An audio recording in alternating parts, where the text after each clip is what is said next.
هنا صوت المنتدى. صوت المنتدى بث إذاعي يأتيكم يومي الأربعاء والسبت من كل أسبوع، وفي الأوقات من 8 إلى 9 مساء أيام الأربعاء، ومن 9 إلى 10 مساء أيام السبت بتوقيت إريتريا.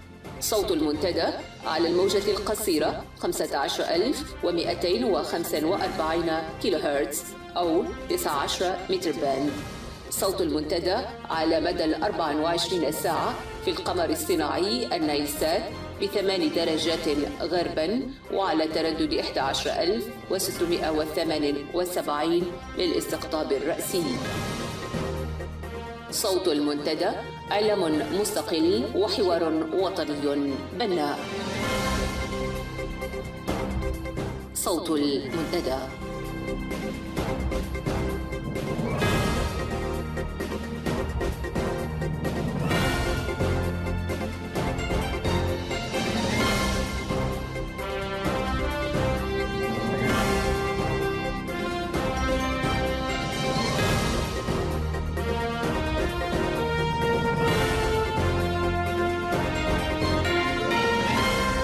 المستمعون الكرام، مساء الخير وأهلا ومرحبا بكم في منتدى السبت 24 من أكتوبر. أحييكم وأبدأ معكم هذا البرنامج اليوم بنشرة للأخبار.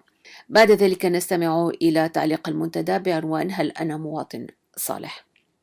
ونتيجة لأن بعض مواطنينا ومستمعينا على الموجة القصيرة قد فاتهم الاستماع إلى الجزء الثاني من الحوار الذي أجريناه مع الأستاذ حاج عبد النور حاج رئيس المجلس التشريعي للمجلس الوطني للتغيير الديمقراطي، فإننا نعيد عليكم بث هذا الجزء الثاني من الحوار. فقراتنا تتخللها منوعات مختلفة. ابقوا معنا وأهلا بكم.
صوت المنتدى.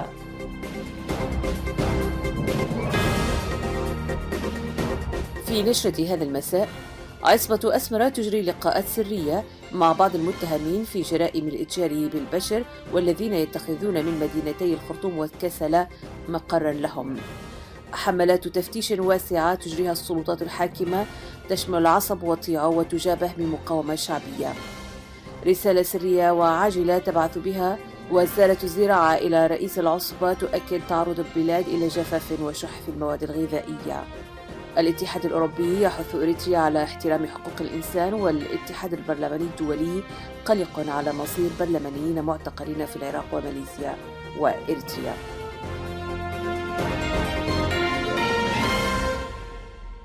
تفاصيل الأخبار. أفادت مصادر إذاعتنا بأن عصبة الاستبداد تجري لقاءات سرية مع عناصر متهمة بالضلوع في جرائم الإتجار بالبشر، والتي قامت أجهزة الأمن القمعية بزرعها قبل سنوات وسط عصابات الإتجار بالبشر بغرض الكسب المادي، والتي أدت إلى جرائم طالت عشرات الآلاف من أبناء شعبنا وتسببت في مآسي يندلها جبين الإنسانية. وعلمت مصادرنا بأن الأجهزة الأمنية للعصابة الحاكمة أجرت في الفترة من 10 إلى 20 من شهر أكتوبر الجاري هذه اللقاءات السرية، وبهدف استدراك النقص الحاد في العملات الصعبة الذي تعاني منه البنوك، فضلا عن التعاون في القبض على العناصر الأكثر خطورة على النظام وكبح جماح الشخصيات الوطنية التي تقاوم العصبة الحاكمة في إريتريا في المنطقة واختطافها في أحسن الأحوال، فضلا عن تحديث مهام هذه العناصر التي عملت في مجال الإتجار بالبشر لسنوات طويلة، والتي تتخذ من مدينتي كسلا والخرطوم السودانيتين مقرا لها، وبالتالي توسيع نشاطاتها في كامل المناطق الحدودية في دول الجوار المتاخمة للحدود الإريترية. وقد قامت أجهزة العصبة الأمنية بتزويد عناصر الإتجار بالبشر بكشوفات لقائمة أسماء وصور شملت أبناء المسؤولين السابقين في النظام وقادة عسكريين فارين من قبضته، والذين يعتقد بتواجدهم في داخل المدن السودانية، وذلك بغرض اختطافهم أو تصفيتهم. وفي حال حصول العناصر الإجرامية على أي معلومات هامة حول أي شخص ورد اسمه في القائمة، ستقوم في أسرع الأجال بإبلاغ أجهزة العصابة الحاكمة عبر وسائط وأمكنة متفق عليها بين الطرفين خلال هذه اللقاءات.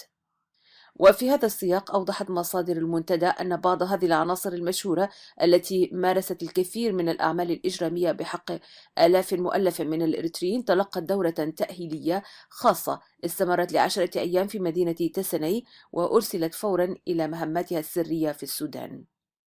هذا وتأتي عملية توسيع العصابة لنشاطها الإجرامي وسط شبكة الإتجار بالبشر في إطار سعيها الحثيث للقضاء على كل أشكال المقاومة التي تشهدها البلاد، والتعرف على آليات الحراك الشعبي الذي بدأ يشكل تهديدا حقيقيا لوجودها، بما يعينها على الانقضاض عليه. وتوضح المصادر أن توسيع تعاونها مع العناصر الإجرامية العاملة ضمن عصابات الإتجار بالبشر يأتي تمهيدا لتوسيع عمليات القمع لتشمل كل الإريتريين المقيمين في خارج البلاد بصورة أكثر ضراوة، والتي ينتظر أن يكون لهذه العناصر الإجرامية دورا كبيرا فيها. ووفقا لمصادرنا أيضا في الداخل، شهدت العناصر الإجرامية المكلفة بهذه المهام وهي تتجول في شوارع العاصمة وبقية المدن الإريترية متباهية بشكل ملحوظ وكأنها تتقلد نياشين جرائمها بحق أبناء الشعب الإريتري. وأكدت نفس المصادر أن العصابة الحاكمة في إريتريا تقوم بتقديم كل التسهيلات التجارية الواسعة لها، سواء بالسماح لهم بغسيل الأموال عبر إنشاء مؤسسات تجارية ومالية، أو عبر السماح لهم بالدخول والخروج من البلاد بحرية ودون مساءلة، عكس ما هو متبع مع مختلف فئات أبناء الشعب الإريتري. والمعروف أن أغلب العناصر الإجرامية ترتبط بروابط وثيقة مع العناصر العسكرية النافذة في العصبة، مما أتاح لها ذلك التحرك دون عناء داخل إريتريا في السابق قبل أن تضفي اللقاءات الأخيرة الصبغة القانونية عليها. وفي هذا الإطار أصبح يتندر سكان المدن الإريترية بهذه العناصر وعلاقتها بالعصبة المستبدة بإطلاق اسم وزارة القرصنة عليها، في إشارة واضحة للجرائم التي ترتكبها بالتعاون مع العصابة الحاكمة. وأوضحت المصادر أيضا إلى أن بعض هذه العناصر يمتلك مؤسسات مالية بالمركز التجاري الكائن بساحة الفتح من سبتمبر، كما تتردد بشكل دوري على المكاتب أو المكتب المركزي للهجدف وبقية المؤسسات الحكومية دون وجل أو خوف، وهو ما يؤكد ضلوعها ليس في عمليات الإتجار بالبشر فحسب، بل يشمل نشاطها القيام بمهام أمنية ترسم لها في مكتب رئيس العصابة وجهاز الأمن القومي والمكتب المركزي للهجدف. في نبأ ورد إلينا من مدينتي عصب وطيع الساحليتين أن أهالي المديريتين قاوموا حملة تفتيش واسعة النطاق قامت بها العصابة الحاكمة بتاريخ 17 و19 من أكتوبر الجاري، وذلك بحثا كما قيل عن شباب الذين تخلفوا عن الالتحاق بالدفعة الأخيرة للخدمة الوطنية في ساوا. وأوضحت الأخبار أن أهالي ضاحية دبابي الواقعة بمديرية طيعو عبروا عن رفضهم للتجنيد ولتجنيد بناتهم بشكل خاص في برنامج الصخرة، واشتبكوا مع الجنود الذين جاءوا للقيام بحملة التفتيش والقبض على الفارين، وألحقوا بمدير الضاحية الذي كان يرشد الجنود إلى منازل المستهدفين، ألحقوا به أذى جسديا بالغا. وفي خطوة يبدو أنها متسرعة تهدف إلى كبح جماح روح المقاومة التي أظهرها أهالي ضاحية دبابي، ولكي لا تكون مثالا يحتذى به في بقية الضواحي والقرى والمدن الإريترية، تقوم أجهزة العصابة الأمنية بحملة اعتقالات واسعة مصحوبة بالتهديد والوعيد ضد الأهالي العزل حتى لحظة تحرير هذا الخبر. وتتحدث أيضا الأخبار عن احتجاجات مماثلة قام بها أهالي بلدة عدي ضد برنامج العصبة القهرية، مما أدى إلى تعرضهم إلى حملة اعتقالات واسعة شملت أعيان البلدة الواقعة بإقليم جنوب البحر الأحمر. وتأتي هذه التطورات متزامنة مع حراك شعبي بدأ يأخذ شكلا منظما ويتصاعد نموه يوما بعد آخر، يستهدف تخليص شعبنا من براثن الطغمة الاستبدادية الحاكمة. اعترفت وزارة الزراعة في رسالة سرية وعاجلة بعثت بها يوم الاثنين الماضي الموافق لتاريخ 19 من أكتوبر الجاري إلى مكتب الرئيس بتعرض البلاد إلى الجفاف وشح في المواد الغذائية. وأوضحت الوزارة في رسالتها المذكورة أن شح الأمطار خلال موسم الخريف الماضي وقلة المداخيل الزراعية في موسم الحصاد أدى إلى حدوث الظاهرة التي تنذر بكارثة إنسانية ستكون لها عواقب وتداعيات وخيمة على استقرار البلاد، مؤكدة على ضرورة التعاون مع المنظمات الدولية ومؤسسات الإغاثة العالمية من أجل مواجهة المشكلة التي تتعرض لها البلاد في أسرع وقت ممكن. ولكن وزارة الزراعة في المقابل أوصت بأهمية عدم إعطاء المؤسسات التابعة للأمم المتحدة أي معلومات حول حجم الكارثة التي تحدق بالبلاد. فسرها بعض المراقبون بالخطوة التي تهدف إلى تفادي الضغط المتوقع على العصبة لأسباب تتعلق بسجلها الرديء في مسائل حقوق الإنسان وتعديها على الحريات العامة وتحويلها البلاد إلى سجن كبير والتجنيد الإجباري الذي يستمر إلى أجل غير معلوم. ويذكر أن مصادرنا كانت قد أفادت في شهر سبتمبر الماضي عن تعرض احتياطي عام كامل من المواد الغذائية للتلف نتيجة لسوء الإدارة والتخزين. وفي محاولة من العصبة الحاكمة في إريتريا لتدارك الوضع، قامت شركة البحر الأحمر التجارية التابعة للهجدف خلال الشهر الماضي عبر وسائطها في مدينة القضارف السودانية بنشاطات محمومة لشراء كميات كبيرة من الذرة والشعير، إلا أنها قوبلت برفض سلطات الولاية ومنعها من ممارسة نشاطها الهدام، لأنها رأت في ذلك سرقة لمقدرات السودان من الغلال ونتيجة لتخوفها من عواقب ذلك على احتياطي البلاد من الغلال، مما دفع بالعصبة الحاكمة إلى اللجوء إلى الحكومة المركزية في الخرطوم لطلب المساعدة في تذليل الصعوبات التي تواجهها، والتي تفضلت بدورها بمنحة إغاثية بتاريخ 28 من نفس الشهر أي سبتمبر بلغ حجمها 10,000 طن من الغلال. ذكرت وكالة رويترز للأنباء أن منسقة السياسة الخارجية في الاتحاد الأوروبي فيدريكا موغيرني دعت يوم الثلاثاء الماضي إريتريا إلى مزيد من احترام حقوق الإنسان، باعتبارها أحد مصادر اللاجئين الذين يحاولون عبور المتوسط للوصول إلى أوروبا، حيث تذكر التقارير الدولية أن حوالي 5,000 شخص يفرون شهريا من إريتريا إلى البلاد المجاورة، بينما النظام الإريتري ينكر أن السبب الرئيسي وراء فرار هذه الآلاف له علاقة بأوضاع حقوق الإنسان في البلاد، بل يتهم أطراف أخرى من ضمنها عصابات الإتجار بالبشر. وقالت السيدة موغيرني التي كانت تتحدث من أديس أبابا للصحفيين: هناك في إريتريا حاجة ماسة لإصلاح وضع حقوق الإنسان من جانب، وعلى الجانب الآخر إصلاح الأوضاع المعيشية والاقتصادية للسكان.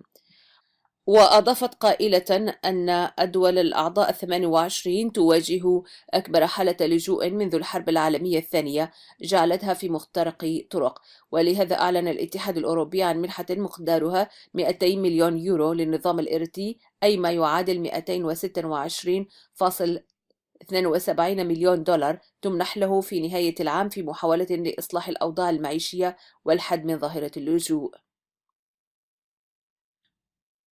وأخيرا تبنى الاتحاد البرلماني الدولي الأربعاء قرارات للدفاع خصوصا عن نائبين عراقيين سابقين مسجونين وزعيم المعارضة الماليزية أنور إبراهيم و11 برلمانيا مفقود في إريتريا منذ عام 2001. وقد عقد الاتحاد البرلماني الدولي جمعيته السنوية 133 في جنيف بمشاركة 680 برلمانيا و130 بلدا. وطالب الاتحاد البرلماني في قرار السلطات العراقية بوقف حكم الإعدام الصادر بحق أحمد جميل سلمان العلواني الذي انتقد علنا رئيس الوزراء السابق نور المالكي. والعلواني مسجون منذ توقيفه في كانون ديسمبر 2013 وحكم عليه بالإعدام في عام 2014. وتشير تقارير إلى أنه تعرض للتعذيب وهو في حالة بدنية ونفسية سيئة للغاية. ودعا الاتحاد البرلماني أيضا إلى الإفراج الفوري عن محمد الدايني الذي ما زال مسجونا رغم تبرئته من قائمة اتهامات ملفقة له.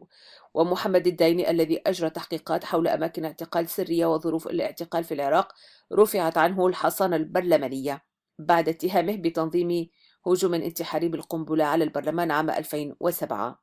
ودعا الاتحاد البرلماني البرلمان العراقي إلى العمل من أجل الإفراج عنه.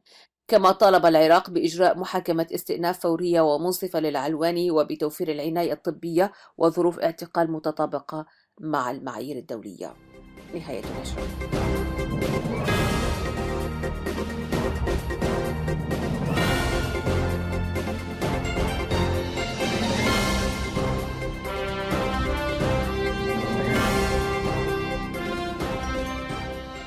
هل أنا مواطن صالح؟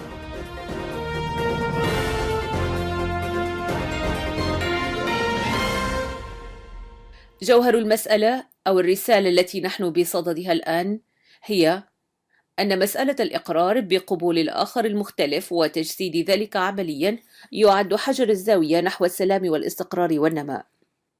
في جملة أينشتاين الشهيرة تعريفه للغباء يقول: هو فعل نفس الشيء مرتين بنفس الأسلوب ونفس الخطوات مع انتظار نتائج مختلفة. تستوقفنا هذه الجملة كثيرا ونأخذها للمقارنة مع الواقع الإريتري. نجد أن الشعب الإريتري وبالرغم من التضحيات الجسام والمتصلة والمتواصلة لم يصل بعد إلى تحقيق أحلامه في الحرية والرفاه. فما السبب؟ عانينا طويلا ومرارا من سياسات الإقصاء والهيمنة والتعصب وفرض الرأي وعدم قبول الآخر المختلف. فساد التعصب للرأي والسعي لفرضه بالقوة ضمن بيئة تنتشر فيها هكذا مفاهيم فقدنا السلام والاستقرار. وصار أمر البلاد والعباد في إريتريا يقرر بشكل مطلق من فرد واحد. هذه هي حقيقة الواقع عبر استقراء مبسط لماضينا وحاضرنا. وهنا السؤال المنطقي والعملي الذي يفرض نفسه: ما هي السبل التي تخرجنا من هذه الدوامة المهلكة إلى المعادلة الصحيحة للسلم والاستقرار والتطور؟ المستمعون الأعزاء، طوبى لمن شغلته عيوبه عن عيوب الناس. إن المآلات التي وصلنا إليها هي نتاج ما يعتمل دواخلنا، هي نتاج بيئة مفاهيمنا. أفكارنا هي التي أوصلتنا إلى ما نحن فيه. البعض أفراد وجماعات يعتقدون أنهم يمتلكون الحقيقة، وعلى أساس ذلك يمارسون الإقصاء على الأفكار والثقافات والمعتقدات والأعراق والتنظيمات والمجموعات الأخرى. وخير مثال على ذلك المشهد السياسي الذي يكتم أنفاس الحياة في إريتريا. ففي البدء استأثر البعض بالرأي الوطني فأدخل الوطن في مخالب الأجانب، ثم احتكر الرأي من قبل بعض قيادات جبهة التحرير فأقصت وطاردت من يخالفها الرأي، ثم مارست بعض قيادات الجبهة الشعبية لتحرير إريتريا ذات المنهج الاحتكاري الإقصائي على الرأي المخالف لها. تلا ذلك ترسخ عقلية استنساخ ذات المنهج، فمارسته بعض قيادات ما يسمى الجبهة الشعبية للديمقراطية والعدالة على قادتها وأعضائها. ونتيجة لكل ذلك نجد المشهد السياسي والاقتصادي والاجتماعي والثقافي الذي يطل من إريتريا هو فقدان الاستقرار وتدهور القيم والمثل السامية للشعب الإريتري، وتفشي الأنانية وضياع الحقوق والوطن واستحكام المعاناة والتيه بالشعب الإريتري. إن من يقف خلف هذه النتائج الكارثية هو مفهوم إقصاء الرأي المخالف وعدم احترامه، وهو من المفهوم الذي تتبناه الحكومة غير الشرعية الحاكمة في إريتريا. أما المشاكل التي تجابهنا على المستوى الوطني هو عدم الإقرار من الجهات الحاكمة بأن الشعب الإريتري أولى بحقوقه المقدسة، حقه في اختيار كيف يحكم ومن يحكمه. إن احتكار هذا الحق من قبل فرد أو مجموعة بعينها وممارسة العنف ضد كل من نازعها هذا الحق هو مسلك ينسف مسألة الحرية من جذورها ويقتلعها بشكل كلي من إريتريا، لتسود عوضا عن الحرية مفاهيم الفتن والصراعات والتمزق، والتي تتجلى في عدم قبول الآخر والحوار والتفاهم معه على قواسم مشتركة. فالطرف الحاكم في إريتريا لسان حاله يقول: أنا السيد وأنتم العبيد، ثم يردف مستطردا: أما رأيي هذا أو الطوفان. وإنما يعقد قدرة تجاوز هذا الحال الإرهاب الدموي والتصفوي الذي يمارسه النظام القمعي، ثم تتفشى جراء ذلك ذات الثقافة الاستبدادية في الوسط الشعبي المنكوب، ليمارس دون أن يدري صور الإقصاء على بعضه البعض، فيصبح الكل يقصي الكل، كانعكاس مباشر للثقافة السياسية التي يعممها نظام الإقصاء والاستبداد الحاكم في أسمرة، فينعدم بذلك طوق النجاة، وهذا ما يبتغيه نظام العصبة الحاكمة. لهذا من الضروري أن تصبح هنا واجبات كل مواطن النضال من أجل ترويض ذاته لقبول الآخر المختلف على قاعدة العدالة والمساواة، بمعنى توفير حق الغير في إبداء رأيه، والوقوف ضد كل جهة تعمل على مصادرة حق المواطن في اختيار كيف يحكم ومن يحكمه. كما ينبغي أن يطرح كل مواطن على نفسه بعض الأسئلة: هل هو مواطن متسامح؟ هنا لا نعني المعنى الشائع الذي درجنا على إطفائه على أنفسنا، بل نعني تحديدا معنى احترام الموقف المخالف وتقبله، والاعتراف بالتعدد وتجنب إصدار الأحكام التي تقصي الآخر. وفي هذا ليختبر كل منا ذاته في حياته اليومية، موقفه من خيارات الآخر الثقافية والعقدية والذوقية إلى آخره. فمثلا، هل تقبل أن يختار مواطنك اللغة التي يعلم بها أبنائه؟ هل تصفق لرئيس لم ينتخبه الشعب؟ هل تسعى لإمساك بعصا السلطة لإجبار غيرك فردا وجماعات لما تراه أنت صائبا؟ هل تعمل لبناء دولة ذات هوية متناغمة مع العمق الحضاري المشترك للمجتمع؟ أم تسعى لاجتثاث الرأي المخالف وتثبيت نظام يمثل لونك الديني والثقافي ويحفظ مصالحك الحقيقية أو المتوهمة؟ وهل الديمقراطية تعني لديك الاصطفاف بصورة شرعية أو غير شرعية خلف من تعجب به؟ هل الديمقراطية تعني لديك ثقافة مجتمعية شاملة تعتمد على قواعد الأغلبية تحكم وتفصل السلطات التشريعية والتنفيذية والقضائية والحريات المدنية، أم هي شيء آخر؟ هل أنت مع تحييد الدولة من استخدام الدين أو استخدام الدين لها؟ هل تؤيد سلطة حاكم تبيع ثروات البلاد المعدنية كالذهب دون أي رقابة شعبية عبر برلمان منتخب؟ هل تقبل أن يعتنق كل فرد ما يشاء من أفكار؟ هل تقبل أن يقيم أفراد الجيش الوطني شعائرهم الدينية كل حسب معتقده؟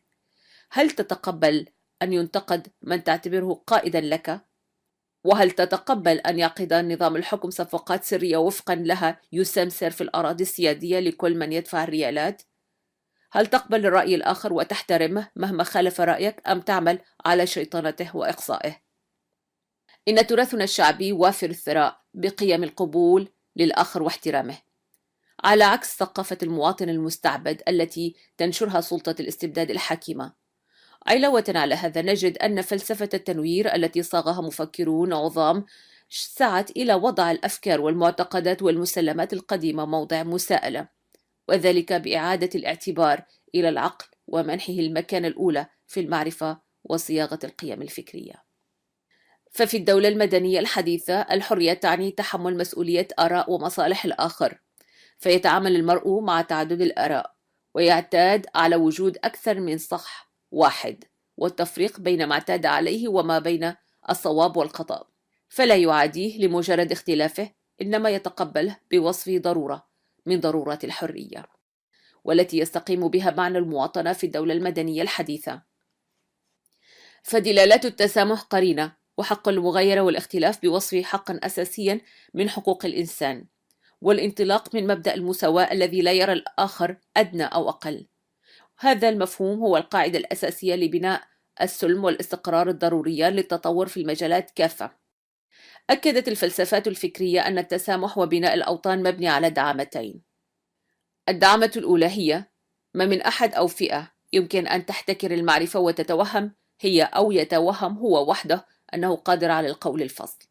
وخير مثال لهدم هذه الدعامة نموذج الحكم الممسك بتل أبيب شعبنا الإريتري. الدعامة الثانية هي أساس الحرية والمساواة المواطنة في الدولة المدنية الحديثة، تؤسس على تعاقد يقوم على احترام حرية الفرد في ممارسة حقوقه، في التعبير عن نفسه وأفكاره في كل مستوياتها الاعتقادية والسياسية والاقتصادية والاجتماعية والثقافية. فالمواطنة تكفل للفرد حقوقه في الدولة بلا تمييز بينه وبين غيره. والمسافة بين احترام الحرية وحق المخالفة جد واهية. التقدم مرتبط باستنارة المجتمع بأنوار العقل التي تقضي على الجهل والتعصب، وبالتقبل الإيجابي للاختلاف ومحاورة الآخر على قاعدة المساواة والتكافؤ والعدل بصورة خلاقة، ليحل الحوار محل النزاع، والتعاون محل الأنانية، والانفتاح محل الانغلاق، وقبول الآخر محل رفضه. داء الإقصاء هو ما يعاني منه شعبنا في ظل حكم الاستبداد الفرد المطلق، والدواء لهذا الداء ليس بوصفة سحرية ولا بخبط عشوائي، بل يكمن في معادلة بسيطة وغير معقدة تتمثل في تمسك المواطن الإريتري في كل مكان بثقافة تقبل الآخر كما هو، وعدم إقصائه وتقديس حقه في الاختلاف والتعبير عنه، ورفض ثقافة الإقصاء دون هوادة، وبناء مواطن متشرب لهكذا ثقافة عبر المرار الدائم والالتزام بدعاماتها كالمعرفة حق للجميع وليس حكرا على أحد، والحرية والعدل والمساواة. ففي العملية السياسية طوق النجاة يبنى على أرضية ديمقراطية صلبة.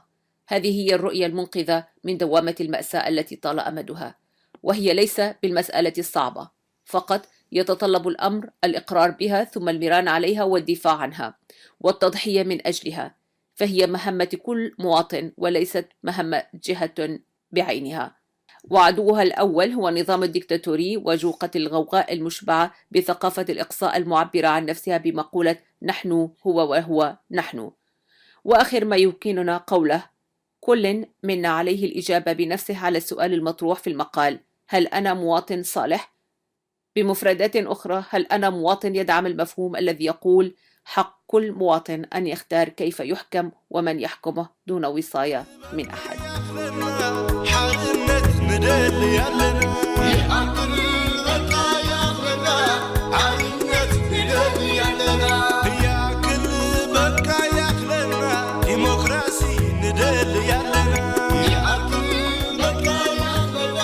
ديمقراطية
أنقلك إلى محور آخر أستاذ حاج، وهو أن المجلس الوطني الإريتري للتغيير هو جسم سياسي معارض يتكون ويعمل ويعني يتفاعل مع العمل المعارض من أرضية أنه منطلق من دولة مستضيفة له كتكوين سياسي وهي إثيوبيا.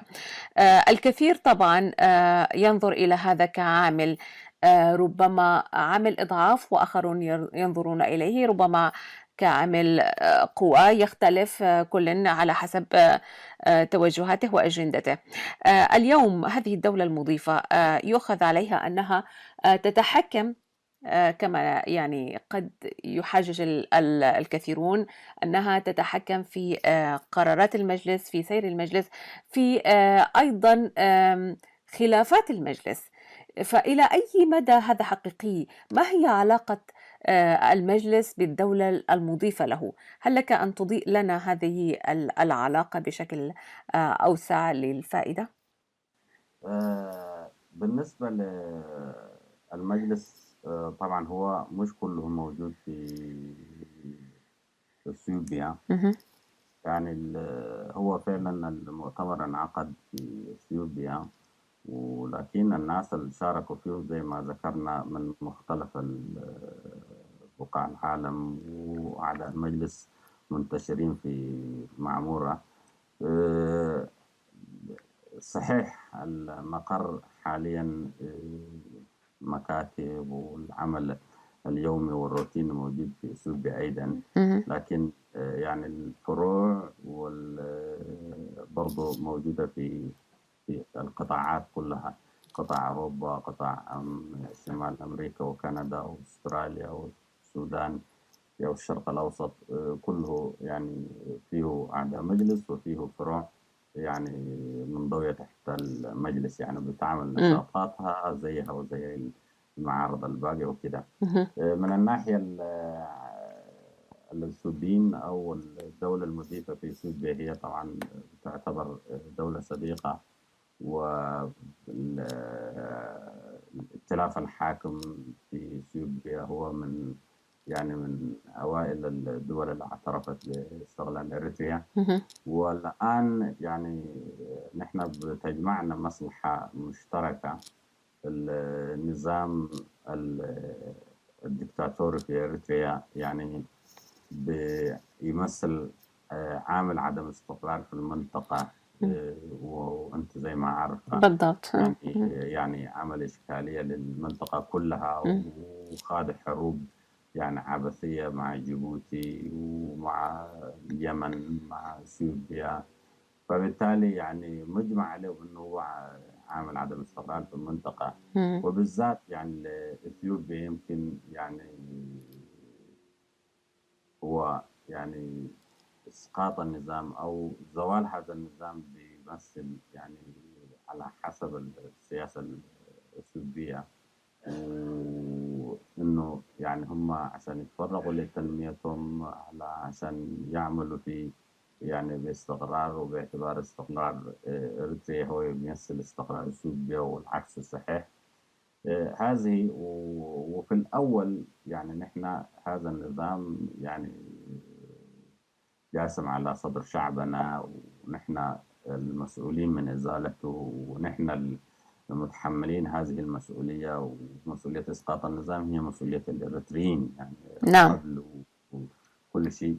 والعامل بتاع دولة الجوار، سواء دول الجوار سواء كان اثيوبيا وقبلها السودان وغيرهم، هو عامل مساعد لا أكثر ولا أقل بفهم أنا. مهم. أنت زي ما عارفة أي دولة لها مصالحها ولها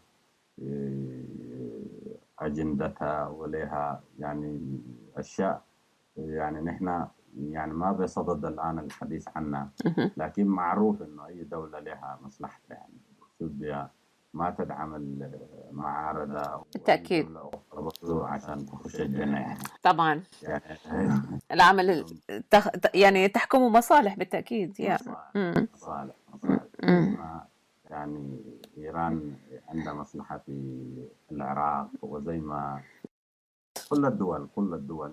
فبالتالي دي برضه نفسها هي، يعني إذا جينا في العامل بتاع القرارات والتحكم والكلام اللي قلتيه، مم. يعني يمكن يعني السعوديين، يعني أو الحكومة السعودية العلاقة يعني مبنية على الكلام اللي قلته في الأول أنا، إنه مصلحتنا في ذلك النظام مشتركة هي، لكن إسقاط النظام نحن في كذا، يعني يمكن لقاءاتنا في كذا، يعني الكلام ده مؤكد عليه إنه يعني كثير من الإريتريين أو معظم القوى السياسية الموجودة في إثيوبيا بتعرف هذه المسألة، إن إسقاط النظام هي من يعني مهمة الإريتريين يعني. مهم. يعني هنا أو هناك الإريتريين، أنا وأقول وأكرر إنه الإريتريين إذا نحن كنا ناس يعني حريصين على مصلحة البلد وعلى مصلحة الشعب الإريتري وعلى استقلالية قرارنا السيادي والوطني، فبالتالي يعني إذا كل الإريتريين حريصين على الحتة دي، ما أظن حيكون في هناك يعني حيلقى يعني ثغرة أو حيلقى طريقة يملي فيها يعني قرارات يعني. مم. فدي تتوقف، أنا أقول على الإريتريين أستاذ أمال، تتوقف على الإريتريين والتنظيمات الإريترية والناس العاملة هناك. إذا أي يعني أي إريتري ينطلق من هذا الفهم إنه يعني القرار الإريتري المستقل، إذا يعني الناس حريصة عليه وحافظت عليه، ما حيكون في ناس آخرين يملى عليهم قرارات يعني. نعم، نعم، ولكن يعني هو هذا الموضوع بالتأكيد سيكون مثار اختلاف وجدل، يعني التأثير على القرار السياسي لأي تجمع سياسي يعني من قبل دولة مضيفة وممولة لوجوده، يعني ليس بالشيء السهل، وخاصة إذا أخذنا في عين الاعتبار أن النظام يعني دائما يستخدم هذه الورقة لتحريض الداخل وغير الداخل أيضا، يعني حتى جزء كبير من المعارضة ربما لا يرضى عن هذا التدخل المباشر من قبل إثيوبيا في صنع القرار المعارض الإريتري، وأن يكون له مستقبلا دورا في صنع القرار السياسي لإريتريا المستقبل. أستاذ حاج، ولكن دعني أقول لك، يعني أسألك كيف لهذه المعارضة أن تستفيد من وجودها، وخاصة أن هناك قطاع كبير من الإريتريين الذين هربوا من هذا النظام وموجودين في إثيوبيا. هل هناك يعني آم، تفاعل وتفعيل واستفادة من هذا الوجود الكبير لهذا الكم الهائل من الشباب الذين موجودون يعني الآن في إثيوبيا ويشكلون يعني قطاع كبير من المعارضة وإن لم تكن فعالة سياسيا؟ كيف هي العلاقة وكيف هي هل هناك مرونة من الدولة المضيفة أن تتعامل يعني هذه المعارضة ممثلة في المجلس مع هذا الكم الهائل من المعارضة الممثلة في المهجرين والهاربين من نظام أفورقي؟ والأهمية تكمن في في الحتة دي يا أمل، لأن زي ما قلت يعني الإريتريين الموجودين في إثيوبيا اليوم، باعتبار إثيوبيا دولة جارة يعني، أو رضينا إريتريا يعني دولة جارة، يعني زيها وزي السودان وجيبوتي، ودولة محادة لإريتريا. مهم. وده يعني العامل الجغرافي حتم علينا إنه نحن جيران وموجودين مع بعض، وحيظل هكذا يعني. و... ونحن ما نقدر حس نشيل اثيوبيا ونجيب بدلها تشاد ولا امريكا ولا اي دوله ثانيه. عليه دي هي تكمن في المساله هذه العلاقه، المفروض الناس يعني الانظمه زايله والشعوب حتكون باقيه والارض حتكون باقيه والجغرافيا حتكون موجوده. على الاساس ده نحن المفروض نظرتنا تكون من الأساس ده. مهم. أنا معاك إنه يعني الدولة لما تكون يعني بتمون، والدولة مهم. لما تكون بتعمل، تكون في أشياء، في رسائل بتمر يعني حتى لو ما بقت مهم. بشكل إشارات ربما. مهم. يعني حتى الخلافات الموجودة في مثلا ما بين الإريتريين بحد ذاتهم، يعني حتى الخلافات الموجودة، يعني بعض العناصر، بعض الناس القريبين من الملف المعارضة، يعني يمكن يمرروا رسائل خاطئة بقصد أو بدون قصد، وهذه الرسائل يعني في مجملها يفهم منها تأييد أو توبيخ، مهم. أو وهذه يمكن بتعمل برضه في يعني إشكاليات في الخلاف، يعني بدل الخلافات تتحل مهم. يعني بتلقي طرف يعني يحسبها لصالحه ضد. مهم. وهذه الأشياء يعني أنا ما يعني هي يمكن من المآخذ الموجودة، لكن دي برضو ما نقدر نحملها يعني مهم. كلها للجانب الإثيوبي زي ما قبل الإريتريين. مهم. يعني هل قضايانا نحن حريصين عليها؟ هل نحاول دائما نحلها في الداخل؟ هل مهم. نحن ما نلجأ، يعني الأولوية تكون إنه نحن الحوار الداخلي والتفاهم الداخلي ومزيد من الحوار؟ إذا نحن مثلا يعني صادفتنا مشاكل نحلها كيف؟ نعم. يعني كيف؟ هل نلجأ لأطراف خارجية، أم يعني نحن بندي الأولوية لنفس؟ مهم. هذه كلها أشياء يعني فيها إشكاليات، والأطراف واللاعبين فيها كثر، يعني نعم، ما نقدر بالتأكيد. نعم. نحملها. أيوه. مهم. فبالتالي يعني الأشياء دي موجودة، أنا ما أقدر أنكرها، لكن برضو ما أديها بالصورة الناس اللي تتكلم فيها، وننظر لها بنظارة سوداء أو يعني طريقة سلبية كلية نعم. تماما، انه السلبيه ما تنفع او السلبيه كده هي، يعني في مجمل الاشياء هذه مهم. كلها مترابطه مع بعض. يعني عليه زي ما قلت انت، يعني جانب من الاريتريين، يعني سواء كان في المعسكرات سواء كان في المدن، الاريتريين كتار موجودين هناك، مهم. يعني موجودين منخرطين في التنظيمات السياسيه، حتى الما منخرطين في التنظيمات السياسيه ايضا يعني يظهروا ويتفاعلوا في العمل العام. هناك برضو إشكاليات، أنا زي ما قلت لك برضو في تعامل القوى السياسية ويعني مع الجماهير بشكل عام، وبالذات في الناس اللاجئين الجدد اللي يجوا في المعسكرات زي مهم. ما ذكرتي. مهم. ربما يعني ما يكونوا زي ما كان ينتظروا، وما يلقوا الحاجة اللي كانوا ينتظروها، بالضبط. إنه مثلا الناس يعني ما متوحدين، يعني وهذا ما ما أعنيه، يعني أيوه. أيوه. بالضبط، يعني عمومًا لاحظنا حاج إنه أيوه. يعني التنظيمات السياسية يعني هي دائمًا أقل عطاءً وأقل تفاعلًا مع نعم. متطلبات اللاجئ الإرثي، يعني كل الأعمال التي أُنجزت اليوم على مستوى دعم اللاجئين، دعم الذين يتعرضون للمهالك وللسرقة وللاحتجاز من قبل عصابات البشر، وكل هذا يتم دعمهم ومساندتهم من قبل الناشطون في المجال الإنساني والمدني. التنظيمات مم. السياسية إلى الآن لم نرى لها يعني بشكل عملي وفعال خطوات يعني جادة وعملية في هذا المجال، وخاصة إثيوبيا. لذلك سألتك يعني هل لنا مثلا يعني نماذج معينة في العمل المعارض من قبل المجلس أو غيره من تنظيمات سياسية دعمت هذا الكم الهائل من اللاجئين في إثيوبيا مثلا، وهي أقرب دولة لنا. السودان نعرف بحكم أن الدولة هناك يعني على علاقات وثيقة وأمنية واتفاق أمني، ولا مجال لأي دعم واضح هناك. ولكن إثيوبيا أكثر مرونة إذا أردت، لكن هو عمليا لا هو نرى أي شيء، يعني هو لا هو نسمع.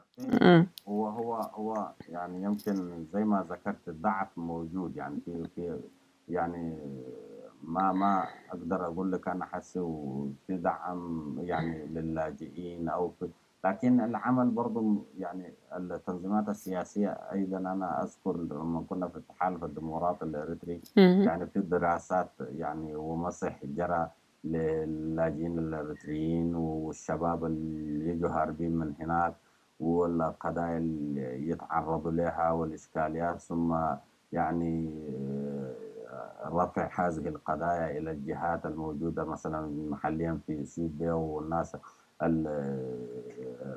يعني إسكان اللاجئين، الناس المسؤولين من استقبال اللاجئين والمنظمات الدولية. يعني الناس عملت في المجال ده، هو بس تبلور وانعكس، وفي الإعلام الناس تناولته، سواء كان الإعلام المسموع أو المقروء. أنا ما يمكن ما نعم. أخذ حيز كبير، مهم. لكن ما معنى إنه ما في شغل بقى. أنا ما يعني مسألة الضعف ومسألة إنه ما مستوى الطموح ده موجود، لكن برضو الحالة ما صفرية، ما حالة إنه مثلا ما عملوا فيها أو ما في أي محاولات بقى في نعم. الاتجاه ده يعني. نعم. فعمل بقى. وأنا أذكر حتى لما كنا في التحالف يعني كان في مكتب مسؤول، يعني مسؤولية مباشرة من هذه الأشياء، ومن مباشرة اللاجئين وقضاياهم وعرض قضاياهم إلى الجهات المسؤولة والمنظمات الداعمة، وهذه الأشياء كلها كان يعمل بها. برضو يعني المجلس أنا أذكر كان في الدورات اللي فاتت يعني كان في مكون مكتب بخصوص متابعة اللاجئين، وحتى كان عنده تواصل مع المنظمات الدولية وكده يعني. نعم. لكن باعتبار القضية هي أكبر من المجلس وأكبر من التنظيمات السياسية، مهم. فبتبقى يعني حالة يعني قليلة جدا، وتبقى حالة ما تذكر، لأن المسألة زي ما أنت عارفة يعني كبيرة جدا ومأساة. ويعني الآن بالضبط.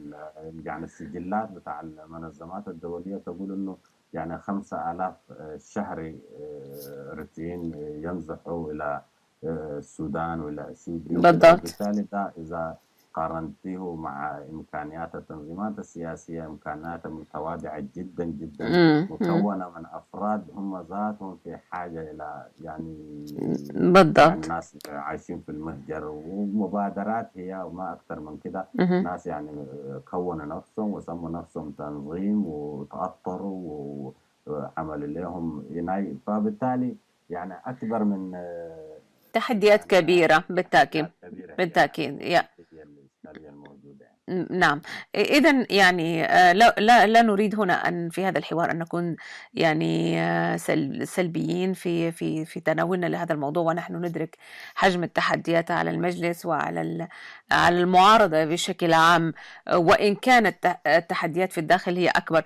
ولكن دعني يعني أسألك، ما هي آفاق العمل المشترك مع مكونات المعارضة الإريترية الأخرى رغم التحديات التي يواجهها المجلس الآن؟ هناك أطراف أخرى ليست في المجلس وتعمل، وهناك ناشطون، وهناك يعني تيارات أخرى نشطة في العمل السياسي المعارض. كيف هي العلاقة بين المجلس وهذه التيارات؟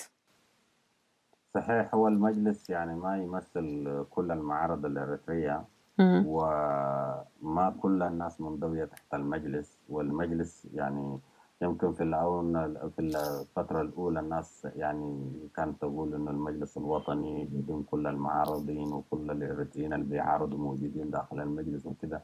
صحيح.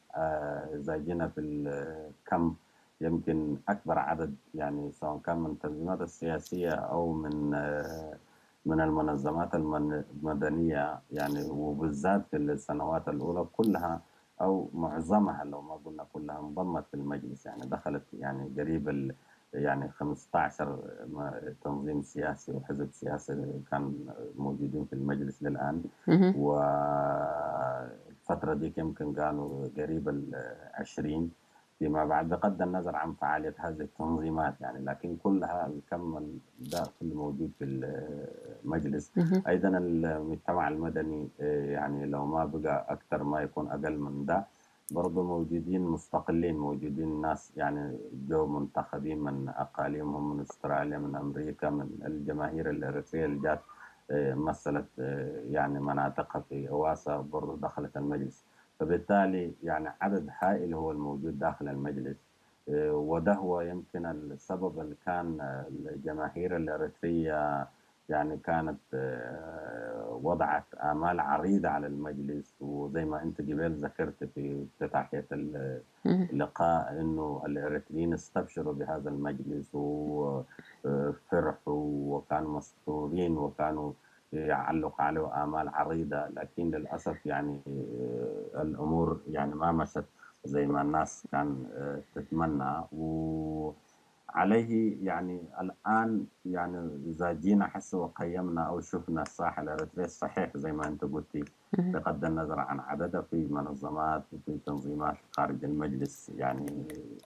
وهذه يعني نحن من بداية تأسيس المجلس كنا نقول حتى الناس اللي ما دخلوا المجلس أو ما دخلوا هذا الإطار يعني الباب مفتوح. ونحن لو ما الإشكاليات اللي دخلنا فيها كان في برنامج إنه الناس يعني تتحاور مع التنظيمات أو مع المنظمات الموجودة في المجلس، والناس تفكر في إنه تعمل إطار أكبر باعتبار المجلس حتى لو بقى اسمه المجلس الوطني، لكن يعني ما يمثل إلا الناس اللي أسسوه والناس اللي كونوه يعني. اهم، فبالتالي الناس اللي ما دخلوا المجلس، اللي ما دخلوا المؤتمر الوطني، اهم، يعني من حقهم الناس تتفاوض معهم ونشوف إطارات أكبر يعني بتجمع يعني كل الناس في بوفقة واحدة وفي برنامج حد أدنى، والناس تراجع كل العملية. لأن زي ما قلنا نحن قبل يعني فات من عمر المجلس 5 سنوات، والناس كان عندها وجهة نظر في تكوين المجلس، وبعض الناس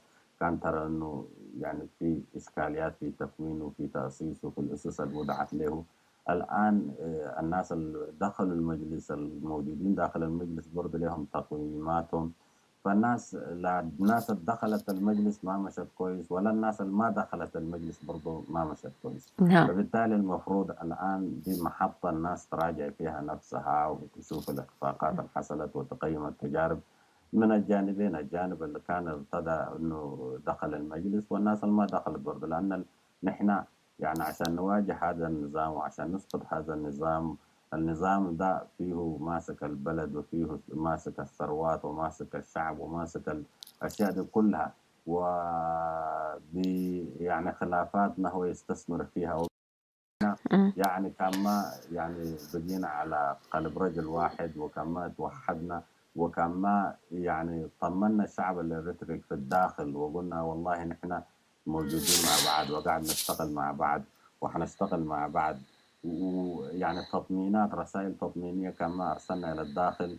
ال- يعني مساحة الداخل حتبقى ثقيلة ويكون في ثقة. وبالتالي إحنا مطلوب مننا كل الأطراف تراجع نفسها نعم، وتقيم من جديد. والأشياء دي موجودة الآن، حتى الانفتاح اللي قلت فيه الناس يعني في المجلس نحن حسي يعني علاقاتنا مثلا على مثلا مع المنتدى الحوار إمم، الوطني، واللي هم مدرخ يعني علاقات يعني بدأت الناس تتحاور وعندهم برنامج والناس حتشارك فيه. نعم، برضو آخرين موجودين، فحيكون في عمل في المرحلة الجاية، والناس نعم، كلها يعني يمكن يعني ما حيكون في إشكالية. يعني نعم، نحن الشتات الموجود ده والتفرق الموجود ده، يعني الناس الآن عمل المعارض بكثرة وموجود زي ما أنا قبل أسلفت وذكرت، لكن ده له لملمة، ده له قيادة، ده له بالتأكيد، تنظيم. وبالتالي الناس كلها متنبهة للنتيجة، بالتأكيد، ونحن يعني ما عندنا مشكلة في المسألة. نعم، بالتأكيد نتمنى يعني أن يلتئم شمل أطراف المعارضة بشكل عام، والآن بالتحديد في هذه المرحلة الحرجة من عمر آمم المعارضة، ومن الوضع يعني إذا نظرنا إلى الوضع الداخلي، وهذا ما أريد أن أنتقل إليه الآن في نقاشي معك، وهو يعني الوضع الداخلي الحرج جدًا في إريتريا. وإمكانيات التغيير. المجلس وإن كان يعاني لابد أن يكون هناك من رؤية عامة تبلور موقفه من الوضع الداخلي في إريتريا، ومن دوره كمجلس أو في التغيير. ما هي هذه الرؤية إذا أردنا أن نتلمسها قدر الإمكان رغم كل المعيقات؟ ونحن طبعا بنعتبر انه العامل بتاع الداخل عامل مهم وعامل حاسم. ويعني كل الفئات الموجودة في الداخل، سواء كان يعني الجيش، سواء كان الناس اللي في الخدمة المدنية، سواء الشعب بأكمله بشكل عام، لابد وأن يكون جزء من هذا الحراك ومن هذا التغيير، ولا بد وأن يحصل يعني تناغم وتنسيق ما بين الداخل والخارج حتى أن نصل للهدف اللي نحن ننشده. والآن يعني زي ما كلنا متابعين، يعني الداخل ما زي ما في الأول لما كان قبل 4 5 سنوات ولا 7 سنوات. الآن مختلف تماما، ونحن يمكن يعني الناس يعني في الأول كانت يعني بتستهين، أو كمان خلينا أقول الناس كانت ما تتوقع أن تجي حاجة من الداخل، لكن يمكن المحاولة بقت من في يناير بقيادة علي حجاي، يمكن أثبتت للناس أو أثبتت للكل أنه ممكن الداخل يعمل، وممكن الداخل يعني إذا لقى السند من الخارج، وإذا لقى يعني الناس نسقت وعملت مع بعض وتم إيصال أو يعني توصيل الحلقات مع بعض، عشان كل يعني ده جزء وذاك جزء مكمل لبعض. فبالتالي الآن النظام يعني في أضيق حلقاته، ويمكن نظام الشمول في إريتريا الآن يعني الناس يعني كل الجنرالات وكل الضباط وكل المسؤولين الآن نسمع بهروبهم، باعتقالاتهم، يعني يعني الوضع في الداخل فيه حراك، فيه عمل ماشي، ولو انه نحن يعني المعلومات ضئيلة جدا لضخامة المراقبة وللأمن وتكميم الأفواه الموجود في الداخل. بالتأكيد. أيوة يعني ولكن المجلس بحد ذاته أستاذ نور، يعني ما هي استراتيجيته، رأيته أنه يعني كيف سيكون تحركه نحو التغيير في الداخل؟ يعني ما هو دوره في هذا التغيير؟ دور المجلس هو دور أساسي، ودور يعني لكن يعني دور مكمل للداخل. هو مش يعني المجلس بنفسه يعني حيعمل معارك ويحرر من مدينة لمدينة ومن قرية لقرية، لكن هو استنهاض الجماهير الأريترية في الداخل وربط الداخل بالخارج، ويعني عشان حتى الجيش الإريتري عشان يكون جزء من هذا التغيير المنشود. يعني المجلس سواء كان عبر الآليات اللي عنده لها، إذا تجاوز هذه الأزمة اللي هو قاعد يعيشها، وفي استراتيجيته هو يعني نفس يعني استنهاض الجماهير الإريترية بشكل عام، وتكامل الداخل مع الخارج عشان الناس تسقط هذه الزمرة. يعني دي يمكن الاستراتيجية الموجودة للمجلس يعني. نعم. عموما نحن نتمنى أن تلتئم كل هذه الجهود لدعم الداخل وللتغيير الذي نتمناه أن يكون سريعا وداعما لشعبنا في الداخل. وكنت سعيدة جدا اليوم بمحاورتك أستاذ حاج عبد النور حاج، رئيس المجلس التشريعي للمجلس الوطني للتغيير الديمقراطي ونائب رئيس الحزب الديمقراطي الإريتري. يعني أسعدتني بهذا اللقاء وأشكر لك هذه المساهمة القيمة. شكرا جزيلا أمال، وأنا بدوري أشكركم لإتاحة الفرصة لي الحديث عن المجلس الوطني للتغيير الديمقراطي. يا هلا بك، ونتمنى التوفيق لهذا المجلس ولكل فروع المعارضة في كل مكان. تحياتي لك. شكرا. يا هلا. صوت المنتدى. وفي ختام هذه الساعة أعزائي المستمعين، نشكر لكم حسن المتابعة والاستماع. لكم تحياتي أنا آمال علي، وزملائي في المنتدى صلاح الزين، محمد علي موسى، ويوسف بوليسي. إلى أن نلقاكم الأسبوع القادم، تصبحون على خير.